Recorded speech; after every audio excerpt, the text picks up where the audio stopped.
우리는 무엇이 다를까요? 우리는 교회를 다니는 사람입니다. 예수님을 믿는 사람입니다. 우리는 무엇이 다를까요? 어릴 적에 교회를 가려고 집을 나서면 믿지 않는 저희 부모님이 저희 뒤에다 대고 이렇게 얘기를 하셨습니다. 야, 교회 가면 밥을 주냐, 떡을 주냐? 교회 가면 밥 주는데. 근데 그 얘기는 왜 농사일 안 하고 가서 한량처럼 예배만 드리고 있느냐라는 그런 의미였습니다. 교회 다닌다고 뭐 다르냐라는 거죠. 사실 어릴 적부터 믿지 않는 가정에 시각을 잃어버릴 수가 없습니다. 믿는 사람과 믿지 않는 사람이 무엇이 다릅니까? 교회 다니는 사람은 뭐가 다른가요? 그럴 때에 에베소서는 우리는 함께 지어진 성전이고 성령이 우리 안에 계신 뉴 크리에이션, 하나님의 새로운 창조라는 것입니다. 그리고 새로운 성전된 자들이 우리라는 거예요. 와, 너무 아름다운 말이죠. 근데 아름다운 말로 끝내지 않고 그게 무슨 말이야? 새 성전이 뭐야? 새 창조가 무슨 말이야? 그런다면 내가 보여줄게. 가정을 봐. 믿는 자들의 가정은 달라. 공동체를 봐. 공동체가 달라. 오늘 우리는 바로 그 공동체 앞에 서 있게 되어집니다. 믿는 자들이 있는, 믿는 자들로 말미암아 일어난 상정과 일터와 조금 더 확장하면 사회와 국가와 아니면 코스모스라고 하는 온 세상, 믿는 자들은 그것을 대하는 태도와 모습이 다른 사람들이라는 거예요. 오늘 우리에게 이 말씀이 과연 내가 어떤 믿음으로 서 있는지, 그리고 이 땅에 하나님이 세우신 사회, 국가, 그리고 세상이라는 그 모습과 나의 믿음이 어떻게 연결되어지는지를 한번 같이 살펴보기를 원합니다. 먼저 기억하실 것은 하나님이 이 땅에 국가를 세우셨다라는 것입니다. 여러분, 나라라는 것은 단순히 내가 사는 나라 정도가 아니라 하나님이 허락하신 기관입니다.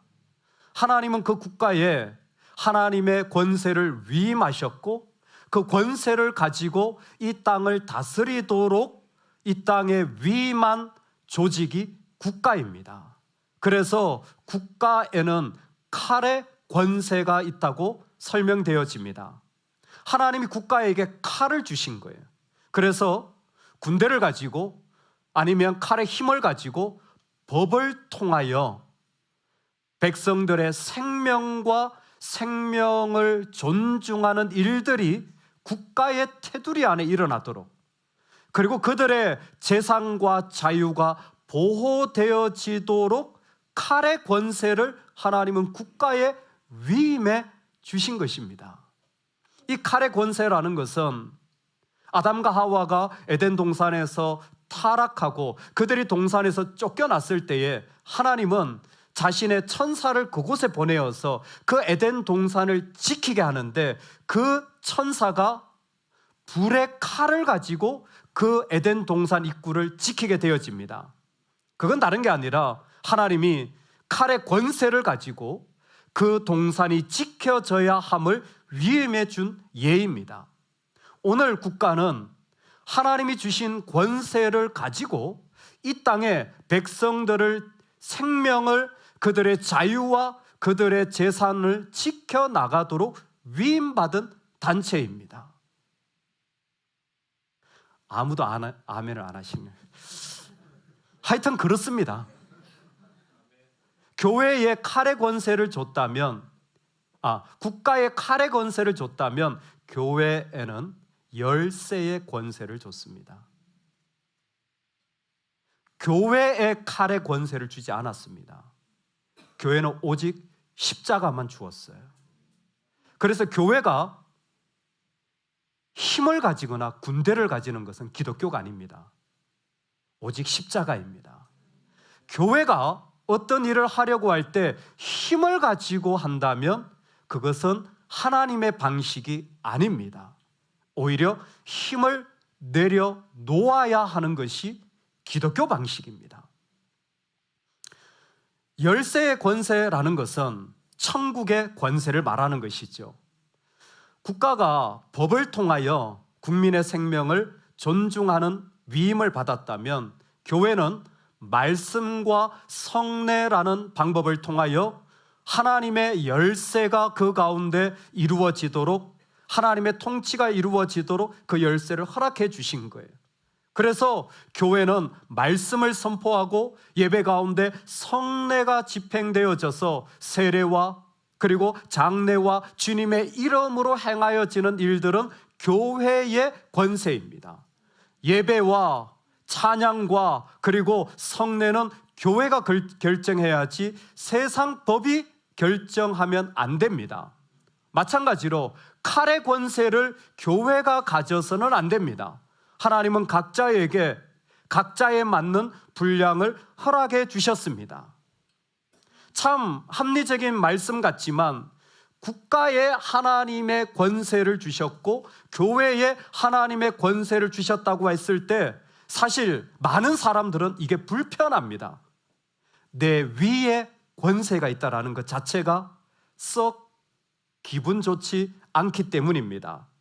나한테 이래라 저래라 하는 말을 들을 때 사람은 누구나 그 일이 힘듭니다. 아니 오히려 이렇게 라고 할 때 발끈하기 쉽습니다. 오히려 그 반대로 내가 하고 싶은 대로 할 테니까 내버려도 왜 당신이 감나라 배나라 하느냐. 우리는 자격과 권한을 인정받고 싶어 하지 명령받거나 지시받는 것을 달가워하지 않습니다. 그런데 교회 다니는 사람은 다릅니다. 교회 다니는 사람은 권세가 하나님으로부터 옴을 인정합니다. 이 사람들은 분명히 지시받고 그 권세가 시키는 일에 복속되어져야 함에도 불구하고 그 모든 권세가 그 사람이 아니라 하나님으로부터 위임되어짐을 믿는 사람들이 교회 다니는 사람들이에요.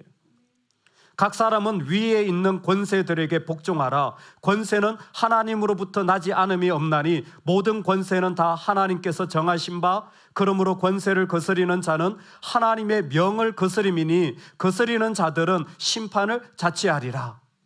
로마서 13장의 말씀은 권세는 하나님께로부터 옴을 분명히 설명하고 있습니다.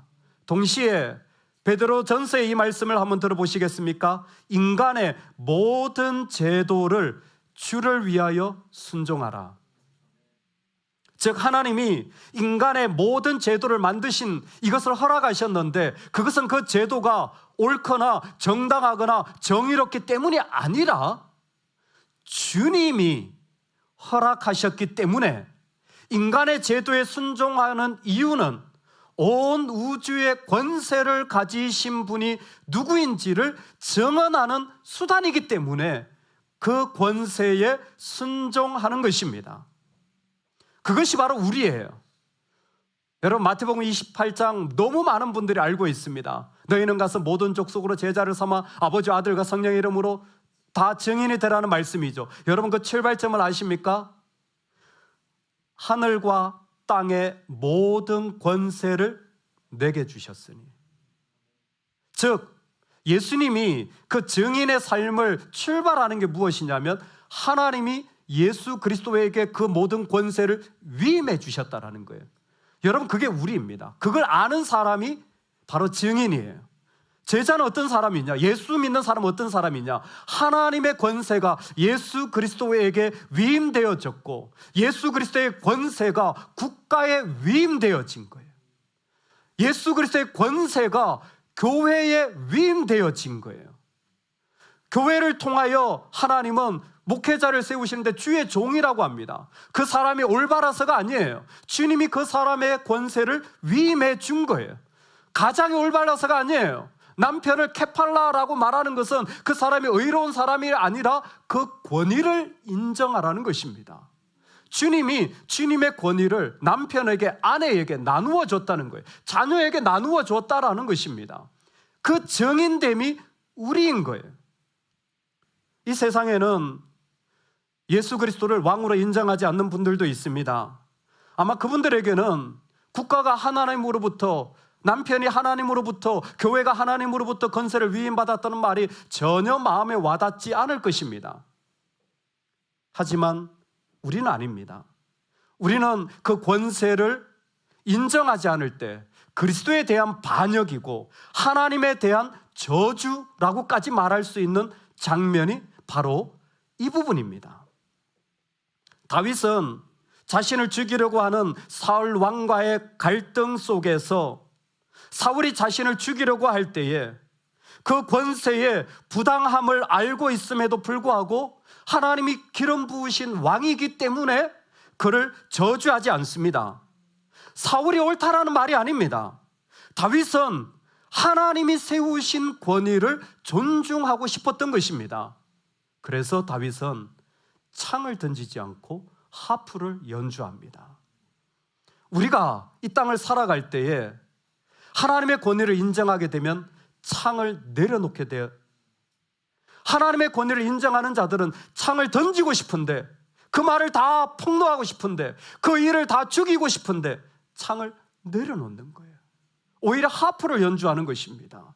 하나님의 권위 때문입니다. 불복종의 이유들이 오늘날 수많은 사람들 사이에 너무나 쉽게 고백되어지고 있습니다. 국가가 다 옳으냐, 정부가 다 옳으냐 묻는다면 죄송하지만 그렇지 않습니다. 국가가 의롭지도 않고 역사를 통하여서 우리는 얼마나 부끄러운 역사들을 많이 가지고 있는지 모릅니다. 여러분, 그러나 교회에 주신 권세는 십자가입니다. 하나님이 주신 권세를 인정하고 그 권세가 인정되어 지지 않는 불복종, 시민 불복종을 하고 싶으시다면 그리스도인들은 반드시 십자가를 지나가야 합니다. 하나님이 주신 권위를 인정하고 싶지 않다면 반드시 십자가를 지나가고 생각하셔야 돼요. 왜? 우리는 죄인이기 때문에요. 항상 어떤 말이나 상황이 전부 다 자기에게 유리하도록 바꿀 수 있는 능력을 가진 사람들이에요. 우리는 모두 자기가 옳은 사람이고 내가 들은 것이 확실한 사람들이에요. 그런데 십자가는 아닙니다. 십자가는 내가 죽어지는 자리예요. 좀 쉽게 설명해 볼까요? 여러분, 침상에서 마지막 누워서 죽을 때까지 그 순간에도 그 일이 과연 나한테 그렇게 중요한 일일까요? 마지막 내 숨이 끊어져서 아무것도 할 수 없는 그 순간에도 그 일이 그렇게 중요한 일이 되어질까요? 우리 자신의 죄성은 생각보다 깊이 있는데 하나님은 오늘 우리에게 그리스도인들은 달라. 그 공동체에 내가 준 권위를 인정하는 사람들이야. 상전에게 복종하라. 저와 여러분이 하나님이 주신 권위를 인정할 수 있는 은혜가 있기를 소망합니다. 그것은 이 땅에 하나님을 증거하는 중요한 방법이에요. 아주 중요한 통로입니다. 그런데 이 땅에는 하나님이 주신 권세뿐만이 아니라 어둠의 힘도 있다라는 것이 에베소서의 또 다른 증거입니다. 이 땅에는 하나님이 주신 권세뿐만이 아니라 어둠의 권세가 있어요. 너희가 주 안에서와 그 힘의 능력으로 강건하여지고 마귀의 관계를 능히 대적하기 위하여 하나님의 전신갑주를 입어라. 우리의 씨름은 혈과 육을 상대하는 것이 아니요 통치자들과 권세들과 이 어둠의 세상 주관자들과 하늘에 있는 악의 영들을 상대함이라. 여러분, 이 땅에 악의 영, 마귀의 관계가 있습니다. 에이, 뭐 요즘 같은 때에 사탄이 있고 무슨 뭐 마귀가 있고 무슨 뭐 악의 영들이 뭐 그런 게 중요합니까? 있습니다. 여러분, 집에서 못 보셨어요? 마귀 얼굴 되는 거. 그렇게 사랑스럽고 그렇게 예쁘고 아름다웠던 분이 갑자기 와, 완전 마귀야 저거는. 근데 자신은 몰라 지금 마귀 얼굴이 되어 가는지. 여러분, 사람이 은혜 받고 정말 찬양할 때는 그렇게 아름다웠던 얼굴이요, 이상하게 그 반대되는 너무 어두워서 정말 말도 붙이기 어려운 정도의 얼굴로 바뀌어질 수 있다라는 걸 여러분은 아십니까? 깜짝 놀라는 거예요. 어머, 그 사람 맞아? 마귀 얼굴이 되어지는데 왜 그럴까요? 얼굴의 문제가 아닌 거예요. 그 안에 자신도 모르는 이미 영적인 마귀의 역사가 일어나고 있는 겁니다. 마귀는 우리 가운데 들어와서 하나님과의 은밀한 사귐을, 그 깊은 은혜의 자리를 다 깨트려 버려요. 사랑의 마음을 다 없애버립니다. 믿음의 우선순위를 슬쩍 바꿔버려요. 내 현실이 급하지, 내가 지금 바쁜 일이 있는데 순간적으로 내가 생각하고 하나님 나에게 주셨던 모든 은혜를 다 잊어버리게 만드는 게 지금도 마귀가 하는 일들이에요. 때로는 내가 구원받을 수 있을까? 정죄하게 하고요, 심지어 낙심이 얼마나 깊은지 모릅니다. 요한계시록에 보니까 마귀는 밤낮으로 참소하는 자라 그랬어요. 계속 싫은 마음, 고발의 마음이 막 인간의 마음이 일어나는 거예요. 그건 마귀가 하는 일이에요.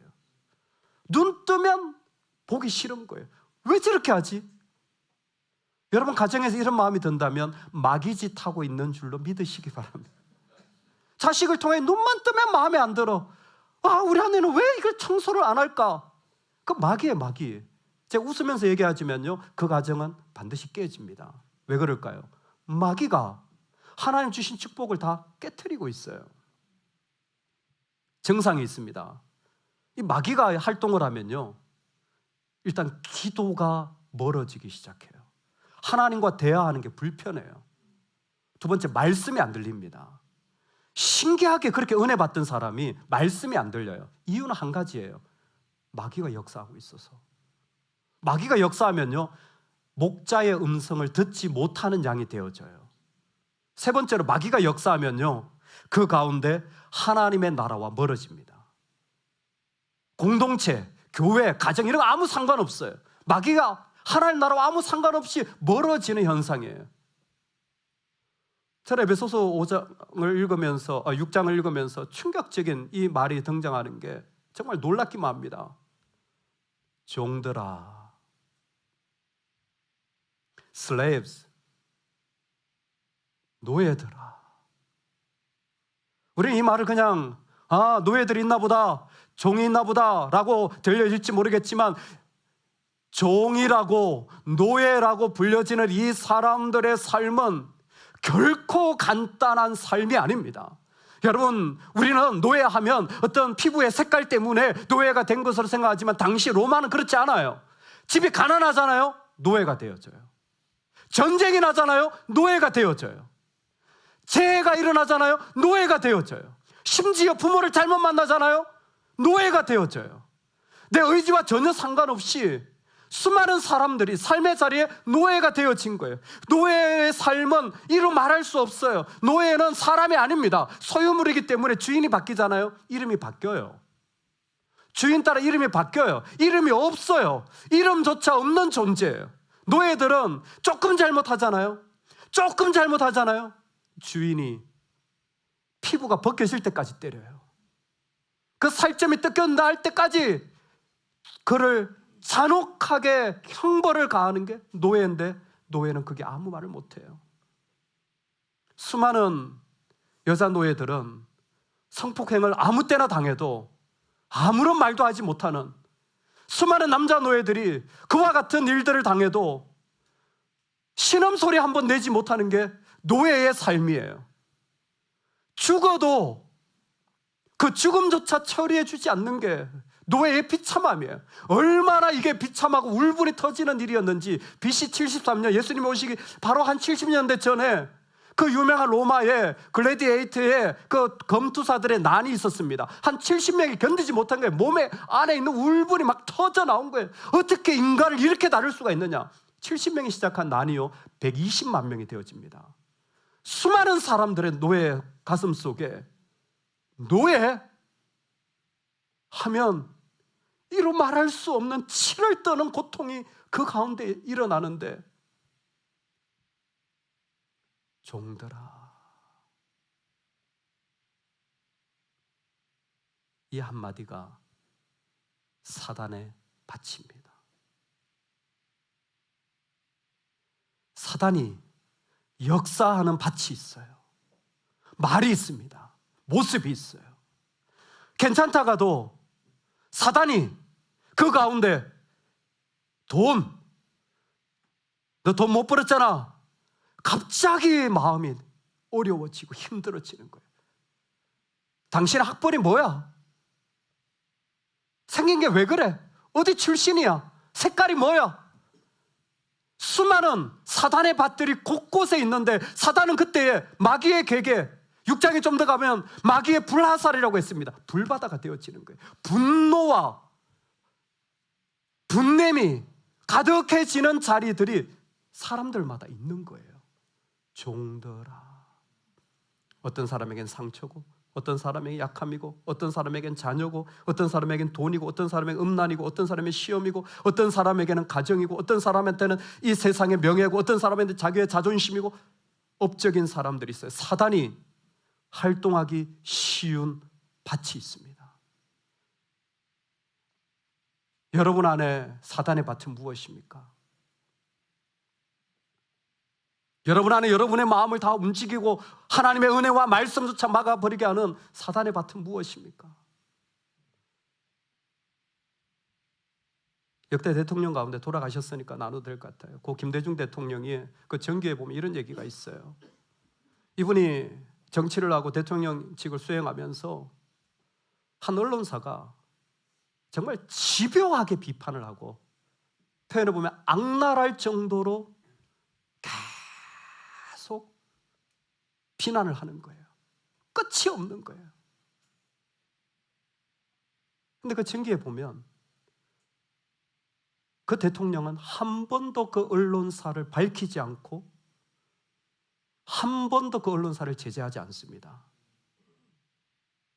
왜 그러냐면 그 대통령의 신념이 무엇이냐면, 말보다 행동으로 보여주는 게 옳다라는 신념이 있기 때문에, 말로 아무리 비난하고 하는 거 내가 대항해봤자 뭐하냐. 내가 가지고 있는 신념을 가지고 걸어가는 것이 옳은 삶이라는 거예요. 베드로와 요한이 복음을 전합니다. 로마가 그냥 두고 볼 수가 없어요. 예수도 죽인 자들이 예수의 제자들이라고 뭐 사랑하겠습니까? 그들을 가두어서 옥에 가두고 매질을 합니다. 한 가지만 요구해요.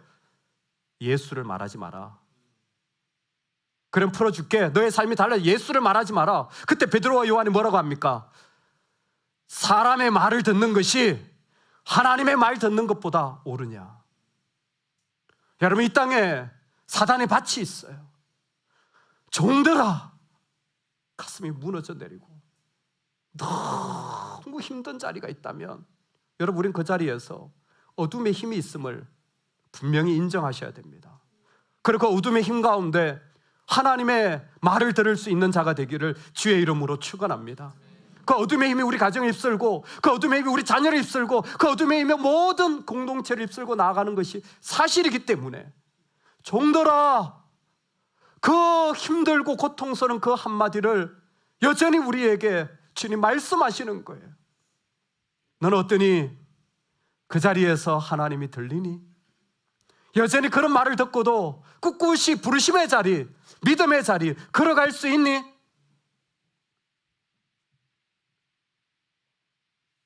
이 땅의 국가에 하나님은 하나님의 권세를 위임하셨습니다. 여러분, 국가를 순복하시기 바랍니다. 불완전하지만 우리는 국가를 위해 기도해야 될 사람들이에요. 여러분, 교회의 권위를 함부로 말씀하지 마시기 바랍니다. 주님이 위임하신 권세입니다. 그러나 이 땅에는 어둠의 권세도 있어요. 어둠의 권세는 분명합니다. 그 아름다운 모든 것을 그 얼굴빛조차 다르게 만들어 하나님이 주셨던, 아니 나에게 주셨던 그 영광과 은혜, 부르심과 감사를 다 무너뜨리게 그 밭들이 있더라고요. 근데 오늘 여기에는 종들이에요. 이 무섭고 가슴 아픈 자리 속에 이 종들이 그리스도인이 된 거예요. 이 종들이 그리스도인이 된 거예요. 그래서 상전이 바뀌었느냐? 안 바뀌었어요. 그들의 잔인함과 잔혹함은 여전해요. 그럼에도 나는 예수 믿는 사람인 거예요.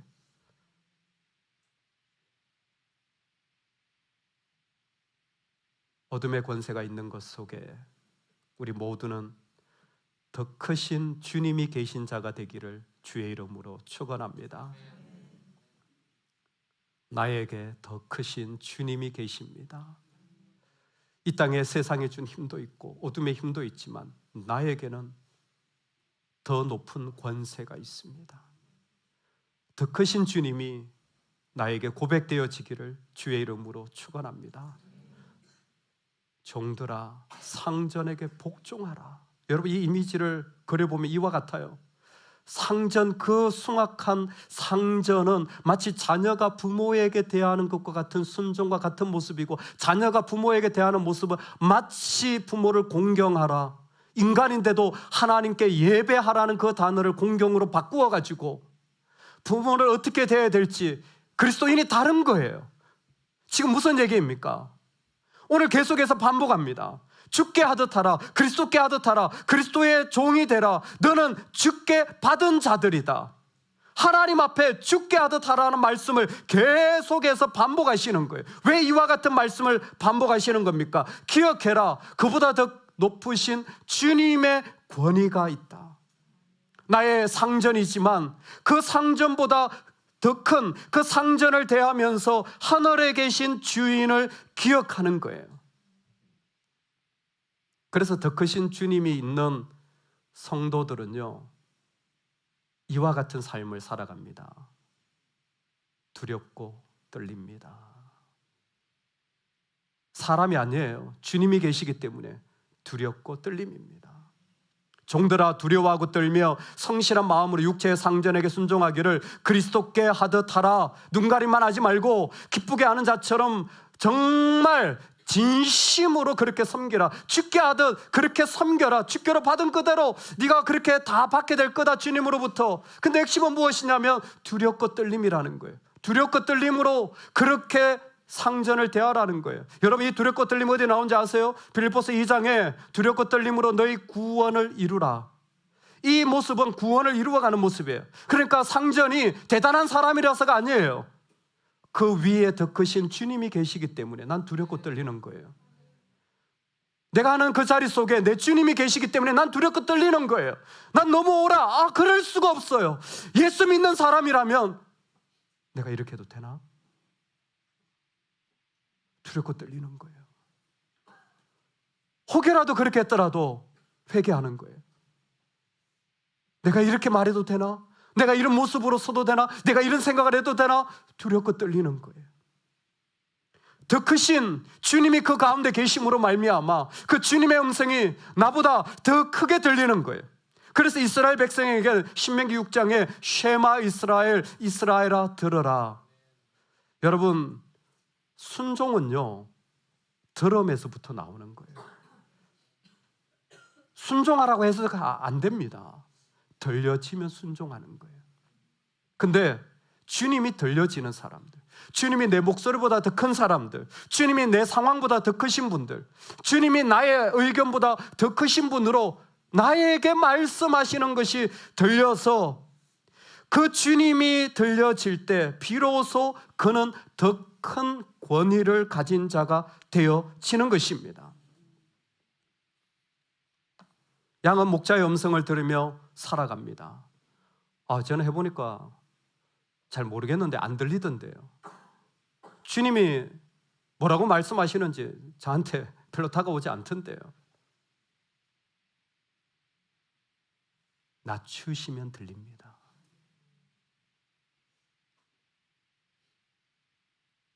케노시스 빌립보서 2장 4절이에요. 자기를 비워 종의 형체를 가져 죽기까지 복종하셨으니. 언제 들리냐면요, 내가 낮아지면 들려요. 내가 낮아지면 주님이 들리는데 내가 높아지면 아무것도 안 들리고 내 목소리만 들려요. 내가 낮아지면 주님이 들리는 거예요. 그때에 주님이 나한테 뭐라고 하시는지 그 음성이 내 귀에 똑똑히 들리는 거예요. 그 순간에 잊을 수 없는 그 주님의 이야기가 그 가운데 그대로 다가오는 거예요. 더 크신 분을 가진 자들의 특징입니다. 주님 앞에 그럴 수 없어요. 두려워요. 그리고 그 주님이 나한테 들려서 내 삶의 자리를 바꾸어 가는 거예요. 여러분, 손양은 목사님 스토리 들어보셨습니까? 자신의 두 아들, 그 동신을 죽인 그 공산군 안재선인가요? 그 아들을 다시 자기의 아들로 삼잖아요. 그때 그분이 하는 얘기가 뭐냐면 예수님께서 원수를 사랑하라. 정말 놀랍죠? 원수를 사랑하라. 제가 예전에 이민교회를 섬기는데 집사님 한 분 잊을 수가 없어요. 부인이 2번이나 바람을 피고 집을 나갔어요. 3번째 맞아 들이시더라고요. 집사님, 제가 목사지면 이게 어떻게 가능합니까? 그 집사님이 그러셨어요. 목사님, 호세아서 보니까 음란한 여인을 맞이하더라고요. 그러면 저도 그래야 되는 거 아닙니까?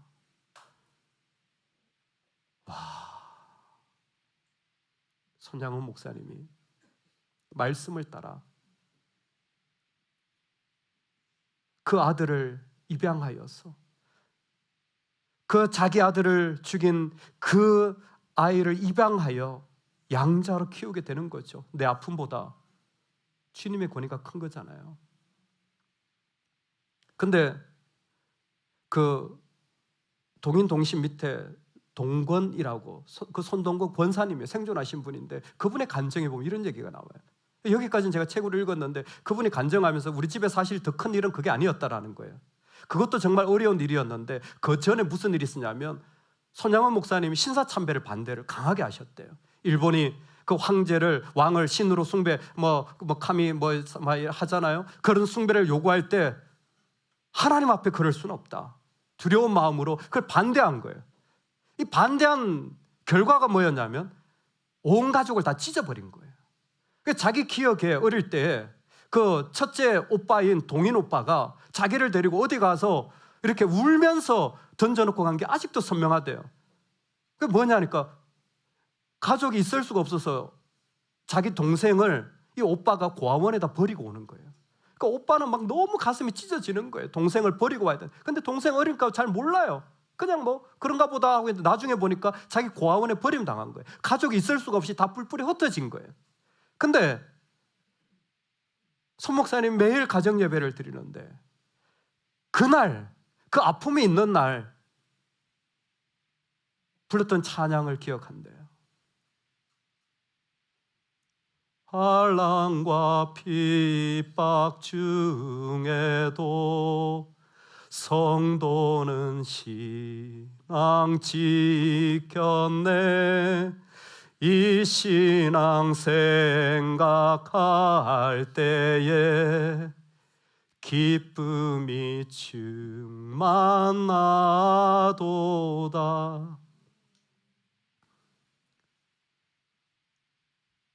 너무 어려울 때 비극적인 일이 일어나는 그 순간 불렀던 그 찬양을 잊을 수가 없대요.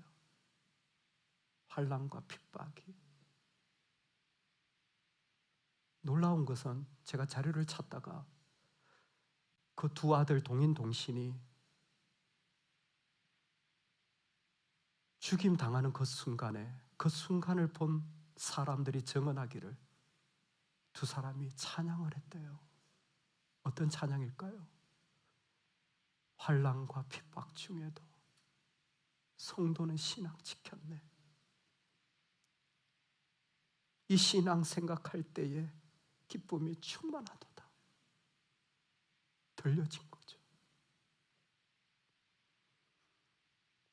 부르신 자리, 내가 드려야 할 자리, 아픔이 있고 어려움이 있지만 그 자리 지키기 위하여 생명을 드린 믿음의 선배들, 꿋꿋이 그 자리를 걸어가며 돌을 맞고 매를 맞고 비난을 맞지만 하나님 앞에 찬송 부르며 걸어간 사람들, 사랑하는 여러분, 두꺼운 일을 당할 때 우리는 지금 어떤 노래를 부르고 있습니까? 이 아픔을 당할 때에 우리는 어떤 하나님을 고백하고 있습니까? 믿는 자는 달라요. 나보다 크신 주님을 가슴에 품고 사는 사람들이, 이 아픔과 이 어려움을 당하지만 나보다 크신 주님이 계시기 때문에 내가 죽어지고 내가 없어져도 그 자리를 걸어가는 사람들이 믿음의 사람들. 봐라, 내가 예수 그리스도를 통하여 세운 새로운 피조물들이다. 봐라, 내가 예수 그리스도를 통해 이 땅에 새로운 성전들이다. 이 세상에 공동체를 대하는 모습이 믿는 자들은 다릅니다. 비록 마음에 들지도 않고 거추장스럽지만 우리는 하나님의 권위를 인정합니다. 주님이 그 권세를 주셨음을 인정하고 기도하는 것입니다. 교회를 향하여 우리는 마음이 다릅니다. 죄 많고 허물이 있지만 주님이 주신 권세를 인정하는 것입니다. 사람들이 달라요. 그리고 이 사람들은 어둠의 힘도 알고 있습니다. 종들아, 어디가 사단의 밭이 되어 마음을 흔들어 버리는지, 그 아름다웠던 사람이 얼굴의 모습이 그렇게 어두워지고 힘들어지는지 이들은 분별하기 시작합니다. 가정에서 이게 사단의 모습이구나, 관계 속에서 이게 사단의 모습이구나, 불화살을 사단 마귀가 쏜다고 했는데 불이 질러지는 거구나, 마귀의 악한 괴계가 깊은 곳에 떨어지는 자리 속에서 이들은 달라요. 크신 예수님을 가슴에 품고 크신 예수 그리스도의 이름으로 그분을 들으며 그 순교의 자리에서 나를 내어드리는 거죠. 그 아픔의 자리에서 주님 뜻이 이루어지기를 기도하며 소망하는 것입니다. 오늘 저와 여러분이 살아가는 이 공동체, 이 세상, 이 나라, 이곳에 믿는 자로 걸어가는 자가 되기를 주의 이름으로 축원합니다. 아멘.